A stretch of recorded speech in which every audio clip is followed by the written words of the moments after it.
So, Simon, I'll come to you.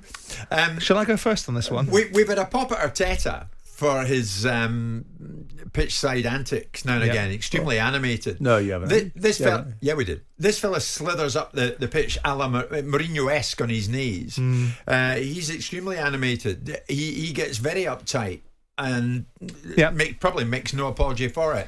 What's your take on that? Should he come in for a bit of stick? I didn't watch the game thinking that was unnecessary. I think some of it's histrionics from these managers these days. I mean, if we're going to pull into the comparisons, which you just did with Arteta, who jumps around like Zerbi on speed half the time, I don't think we can really suggest that other managers aren't able to do the same thing. Listen, I think it's a compliment to Arsenal, quite frankly, that if you're that animated that you want to go down on your knees down the touchline because you've just beaten Arsenal at home. If I'm an Arsenal fan, I go, look what that reaction does to Brighton, because I'm damn sure he wouldn't be sliding down his knees if they'd beaten Southampton. I should imagine it's to do with the fact that the opposition is so there where he wants to be, and his team have outplayed, outthought, outmanoeuvred, and at times outclassed Arsenal. And he will look at that and say, look at this club. Look at what they play in. Our stadium's great, but look what they play in. Look at the calibre of player. Look where they are in the league. And look at what we've just done to them. I would prefer a little bit more stoicism and a little bit more statesman-like performance from managers, but this is a generation of managers that don't want to behave that way. So I'm not sitting there going, oh, it's awful. I honestly feel if Arteta did that, I don't want to keep returning to the commentary team, but if Arteta did that down the side of the pitch, we'd never hear the end of it. But it's okay for De Zerbi to do it. No, this is why we're talking about it this morning. I like that kind of emotion. But Depends who we did it against. I would say because it's Brighton, who's sort of inoffensive, and because it's everyone's second favourite team, we turn a blind eye to it. But if that's the Arsenal manager doing that, all of a sudden, it's a problem. No, it's a fact. If you went to Man City and beat Man City at the Etihad, and your manager went sliding down on his knees, and nobody would say anything. If you go to Southampton and do it, then they go, what are you on about? Do you not feel though, Simon? So but nothing to do with it. As a goal scorer, you take your shirt off, you get a yellow card. Do you not feel if the manager comes racing onto the pitch, he wasn't just doing it on the sideline, he did it on the pitch, yeah? Is that not an automatic yellow card?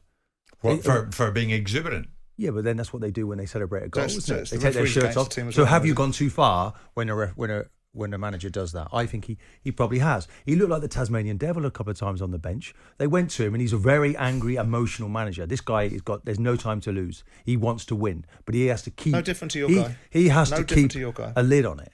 He has to keep a lid on it. No different to your guy. No different to your guy. I don't think I've seen Arteta go down on his knees running down. I've seen your guy jumping around like a loon. I've seen your guy having full-on altercations with the alternate dugout, which has backfired on him. So he does exactly the same thing.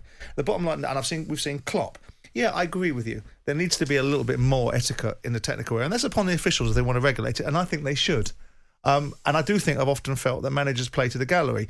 But there is also a different breed of manager. I mean, now we can't look back in time and imagine Bob Paisley doing it, can we? And that sort of generation of manager. But this generation of manager are much younger, much more dynamic. They're reflective of society. 50-year-olds don't look like 50-year-olds anymore, and neither do 40-year-olds look like 40-year-olds. Everyone's a generation beyond themselves these days. And so they're more relatable to the players. The players carry on with the histrionics and demonstrative behaviour. The manager's sitting there watching the game. So I understand their emotion, but I do think I'd like to see it a little bit more style. Control, yeah. And it was Arteta who got boots yesterday. Correct. Yeah. He didn't run down the touchline, did he? Didn't have much to run around about, did he? Simon, Europe, is that going to change things, do you think, for Brighton? I mean, can Europe strengthen their hand in the market this summer in terms of incomings and outgoings? Their hand isn't particularly strong, is it? It never has been. They don't play a strong hand. McAllister will go, Caicedo will go? They play an educated, in terms of retention. Right. Or on an acquisition policy, their hand has never been played with a big set of, of cards. It's always been, let's make sure that our data evaluation, let's make sure that we educate ourselves on who we're buying and why we're buying them. As far as retention is concerned, yeah, it helps them, but it depends who wants to buy them. If Brighton are going into the Europa League and Arsenal want to buy your players and they're playing in the Champions League, then they've just trumped you. They've just trumped your straight with a flush. If I'm in recruitment now, I've got to get there before Brighton, because look at that. This is amazing. You've got 18, 19-year-olds here. And Ciso yesterday was brilliant. These are top players. Yeah. Caicedo, how about finding him before anybody else does? That's the challenge out there. And the bar is really high with Brighton because their recruitment has been absolutely different class. It is, yeah. But nothing lasts forever. And it's a very tall order. If they can continue to recruit and manage and data evaluate, because their data analysis and the way that they're buying players and what they're looking to do with players is, I think, several years in front of majority of clubs in this country. And it needs to be, because they don't have the ability to spend the way these other clubs do. So the other clubs will pay for guaranteed talent, whereas Brighton will buy players at a level that fits their model. But also, there is a different... Whether we like it or we don't, it's not poor little Brighton, this phrase, before someone jumps up and down. No, exactly. There is a massive cultural difference between paying for Brighton and going into the cauldrons of playing for Arsenal, Liverpool, Manchester United, Manchester City and Chelsea. There's a different thought process, a different weight of the shirt on the player.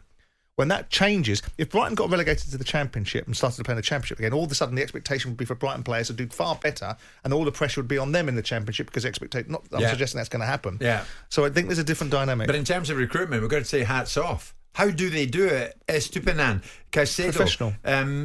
They just get them though. Mitoma, don't they? They get them over the line. Under. These guys come in and do jobs, and it's amazing what they've got. Buonanotte, as you rightly say, came on for Ferguson. Extremely professional, disciplined. They're running their football club. Yeah, they're running their football club like a proper grown-up business. Jim White and Simon Jordan, Monday to Friday mornings from 10 on AM, on DAB, via the talkSPORT app, and on your smart speaker. talkSPORT.